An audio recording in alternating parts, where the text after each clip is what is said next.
Hi there, welcome to Bobby Joe Intermediate. My name's Kyle, and I am the instructional designer who works to effectively integrate technology into the classrooms on a daily basis.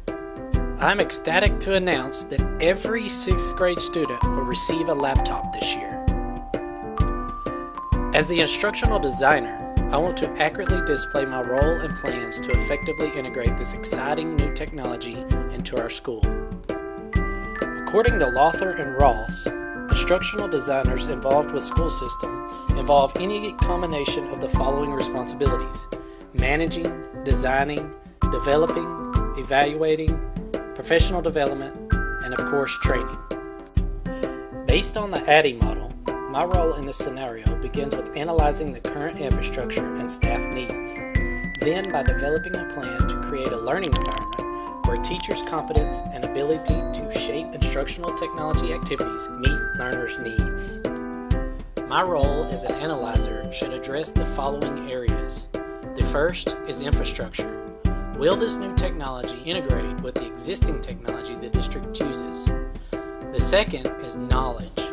What are the educational and technology goals in the district? What are the past knowledge levels, experiences, ages, interests, cultural background, and etc. of the learners? Third is support. Do administrators and community members support this initiative? How will support be implemented throughout the year? And finally, training. Who, what, when, and how will training be implemented? The second part of my role is developing a plan that aligns with the district vision. Microsoft states that there are 5 steps for a good tech plan. These 5 steps are based on Conway and Sigler's book, Unlocking Knowledge Assets. The first step is define the technology strategy. How does this fit into the school by identifying the vision? The second step is identify requirements. It's developing a comprehensive set of requirements by describing the scope and the needs of your organization. The third step is design and develop a plan. The fourth step is implement and train. Train administrators and staff. Help create lessons and provide continued support throughout the year. And the fifth step, maintain technology and continue learning. The third and final part of my role is to train and support teachers and students. Melissa Delaney gave the following list to successfully integrate technology. The first step was follow the leader. Administrators need to be involved. Teachers respond to the people that evaluate them. This is called the top-down approach. If it is important to administrators, then it will be important to teachers. Dream Team. Create or access a team of coaches that can implement new ways of teaching and learning. Third step. Management of the devices. Delaney discusses that most teachers are open to integration, but want a way to manage devices in their classroom. Fourth step. Resources. Analyze resources that are being used and provide quality training and support. According to Jonathan Brinkenhoff, design considerations can be broken into 4 barriers that impact technology integration. They are resources, institutional and administrative support, training and experience, and last, attitudinal and personality factors. So how do these 4 barriers affect this scenario? Resources look at everything from policy to the current infrastructure. Institutional and administrative support is anything from software updates, repairs, scheduling, time constraints, and personnel. Design considerations that need to be addressed are looking at the 2 6th grade teachers, one being technology savvy and one that would benefit more likely from the one-on-one training. And fourth, attitudinal and personality factors are most likely based on limited information and in response to pressure. Do teachers feel more anxiety from trying to learn and stay ahead, or is there just not enough time to learn and implement? When determining societal and learner cultural factors, you must find out the ethnicity and socioeconomic status within the school. Rogers Graham Mays stated, an understanding of general cultural differences should influence the design process.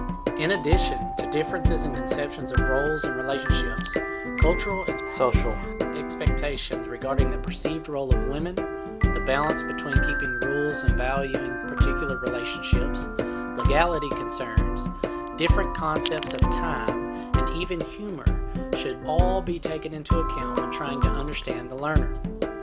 When you have determined the ethnicity and socioeconomic status within the school, this helps to determine the level of experience students have with technology, as well as the level of training and support that needs to be offered. Acosta stated a few other questions to determine the societal and learner cultural factors. What is the intellectual background of the community? How does the student's behavior affect the culture and climate within the school? And what is the economic influence within the community?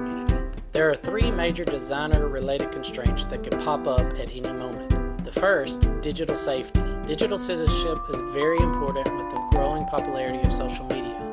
There is a huge presence of cyberbullying, fraud, and sexual predators online.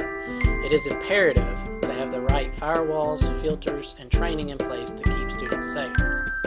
The second is personnel. This could present a problem based on a number of issues. The first is having internet access around the community. Who is responsible for maintaining and repairing? As a sole instructional designer for the district, how can training for the district and the community be effective to keep both motivated and engaged in the process? And last is funding. Every district wants to sustain technology they have been given. Funding to repair, manage, store, protect could all present some major funding constraints on the district.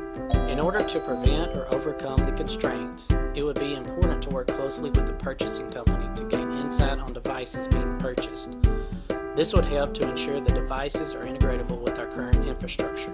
The development of a technology planning committee would help alleviate some decision making on my part.